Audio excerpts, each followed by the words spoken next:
Right guys, I don't normally do videos, tend to like to write and enter in the forums and that kind of stuff, but I don't do videos. I don't like the sound of my own voice, if I'm honest.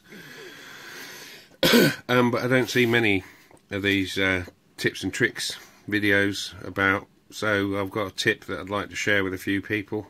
It can be applied to any motor, but I've just taken delivery of some of these Emax 2204 motors and I spotted a problem with them straight away. Otherwise, a cracking motor. I use them on a couple of models, use the 1806 variants on a couple of models as well. But there's a problem with these ones that I can see, and I don't know whether anybody else has come across it. And it could be the case where all you do this anyway, but you know, I don't see that, so I'm going to share this. Now, I don't know whether you can see here, yeah, your cable entry. You've got a massive cable entry there, and if you look at this wire, just move it about, it's swinging around. And if you look really closely, if I move the wire there, you can see the internal windings are moving with the wire. Now, for anybody who's got a little bit of an engineering background, you'll understand that after a while, vibration and what have you, you're going to get some fatigue on there, and one of them cores is going to break. Alternatively to that, or opposed to that, you could end up in a scenario where you break an arm, and if you've direct soldered your wires, you've got no weak point, so this then becomes the weak point. And it's a bit of a concern for me, and what I tend to like to do is pack a bit of epoxy around here, which gives you a bit of strain relief. You know, and again, anybody with a bit of engineering background or electrical background who's done their 17th edition wiring regulations, you'll know that, you know, when you're doing your portable appliance testing element of that, strain relief on your plugs and any flexible cables is a big thing for the IEE.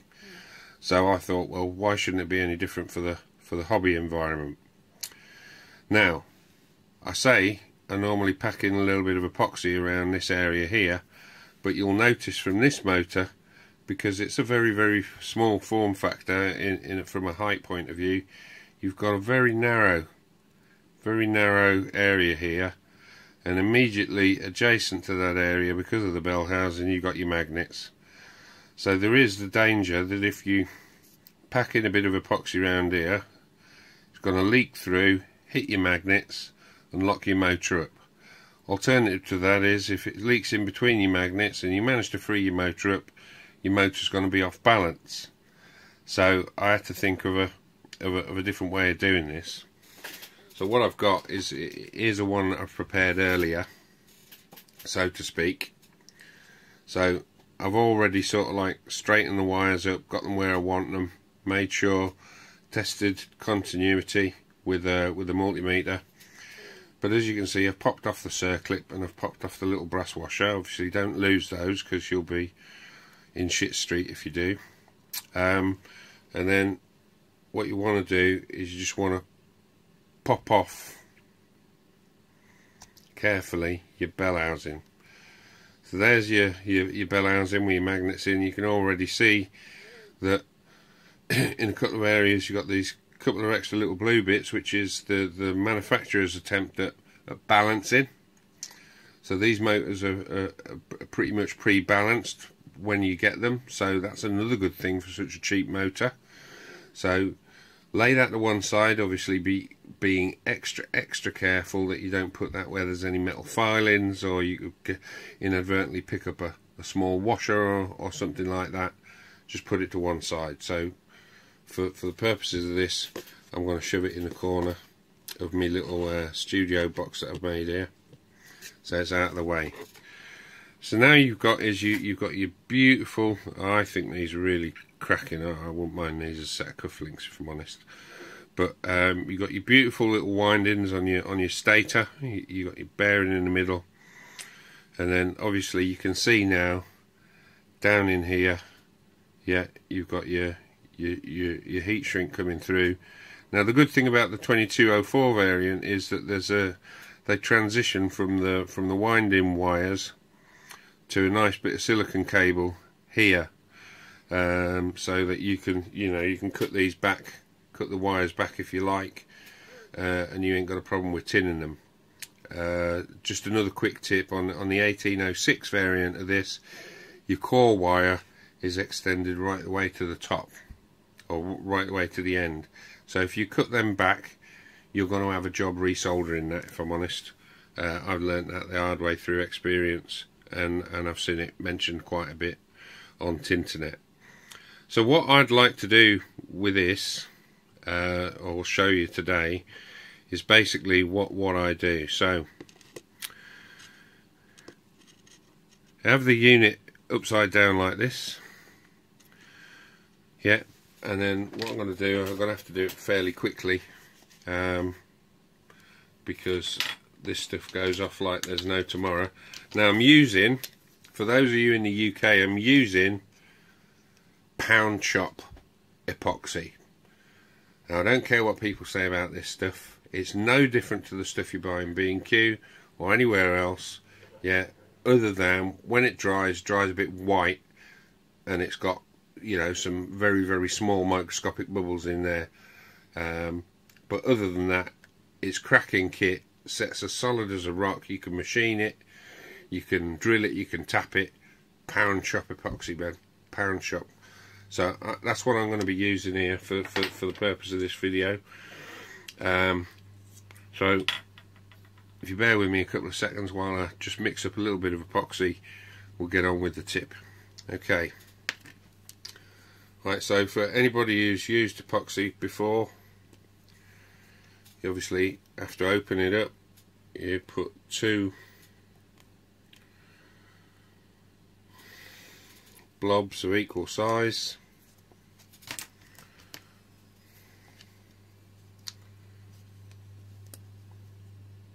You got your resin and your hardener, so roughly equal size.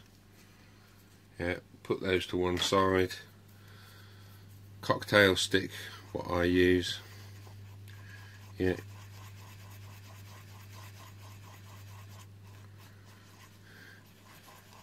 Now with this stuff, what I find is that once it starts to sort of like clump together on your stick, you're mixed basically, and then you've got literally, I don't know, minute to get it into where you want it to be. So what I'm going to have to do, put that to one side here, get the excess off the cocktail stick, and then what I do is I get my motor, and then I start putting in the epoxy where I want it to be. Right, so now don't worry, you can clean off any excess later on, but get a good old covering in there. Maybe even bring it round the front a little. Right, so you got your epoxy in there. Now you can see that it's started, oops, you can see that it's starting to come round. Hang on, I want to get a bit more in there so it evens it up.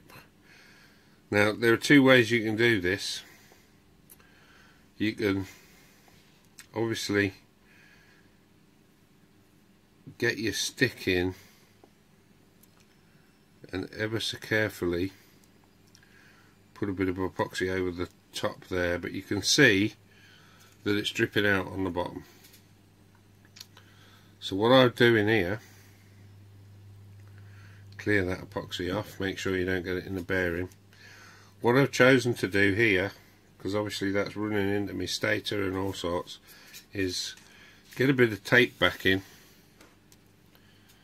and put it down on the tape backing, because obviously the epoxy is not going to stick to that. And then what you can do is you can get, as the epoxy is still fairly fluid, you can get a bit of that in there and provide a really good anchor.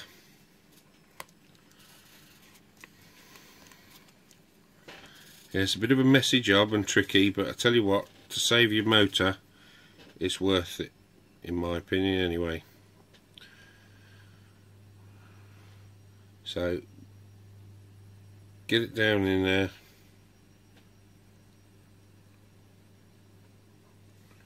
So you've got a good little anchor. Now you've still got, because I know what a lot of people are going to say. A lot of people are going to say, well, you're blocking an airport and all of this, that and the other. But I don't believe it's so, if I'm honest.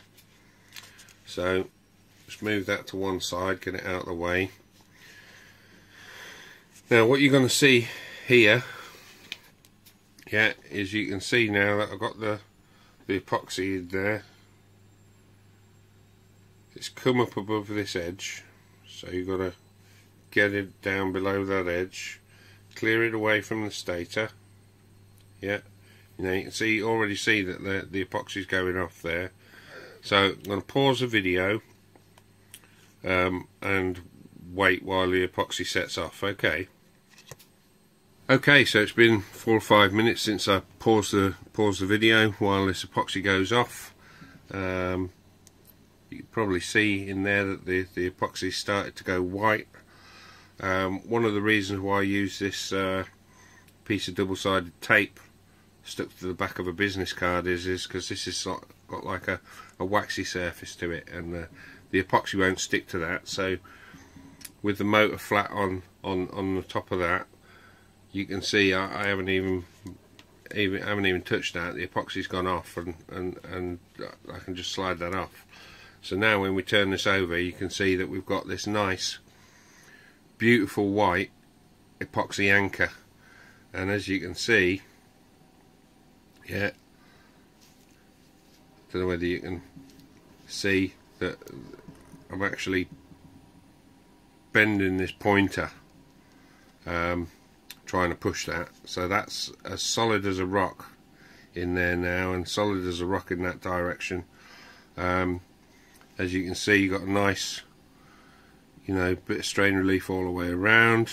You can scrape off all of this excess or trim it off with a knife, and you know, being extra careful. You can see that internally got good coverage over the end of that heat shrink. We're extending out below the beyond the sides of the thing, so you've got a fantastic strain relief. And if you're straightening these wires out on your frame, pull them nice and tight, yeah, you're not going to kill your motor before you've even taken off.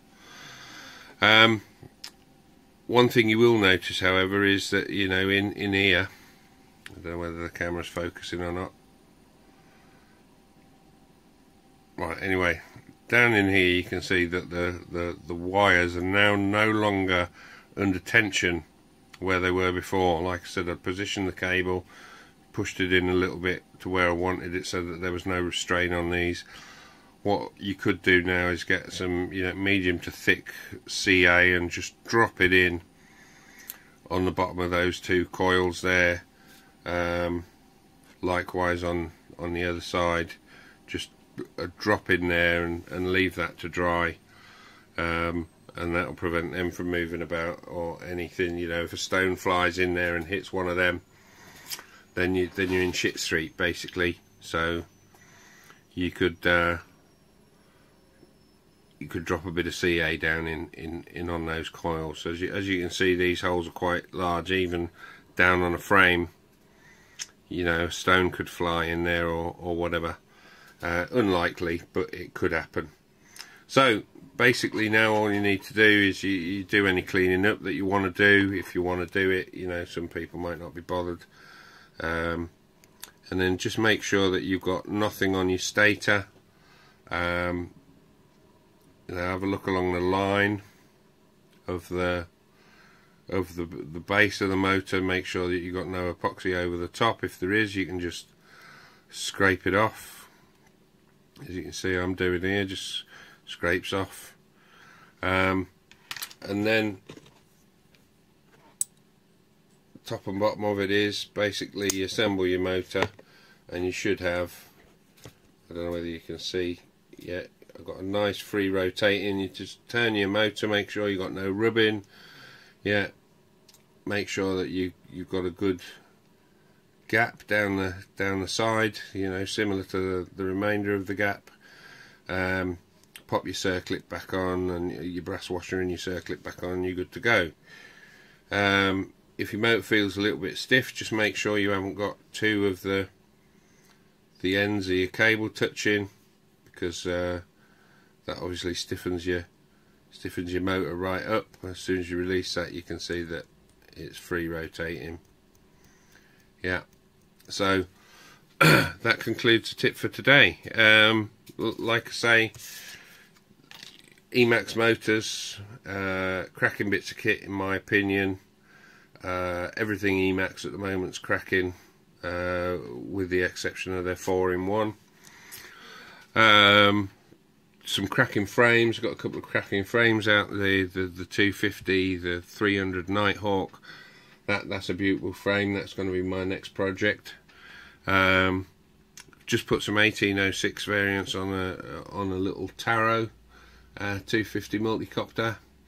That's a strange design, but once you get into it, it's a cracking little quad. These are intended for my Nighthawk build, but I was a bit worried about them cables, and I thought, well, while I'm sorting those out, I'll share this with you guys. So leave any comments in the box below, or on the Facebook post. That I'm going to post this in a couple of Facebook pages. Mini Quad Club for Life, Nick Miller's page there.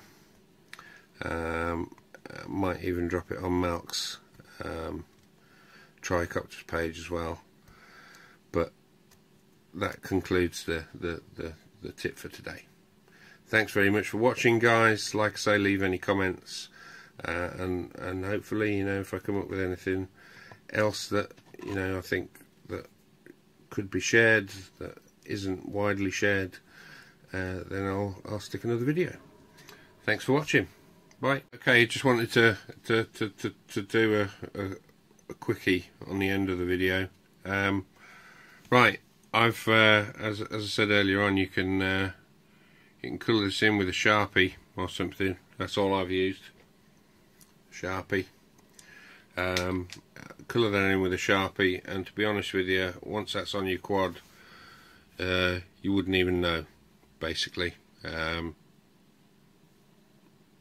You know, you can sit that on your arm, and this is all nice down and tight and everything. You wouldn't even know. So that concludes the tip for today. Thanks a lot.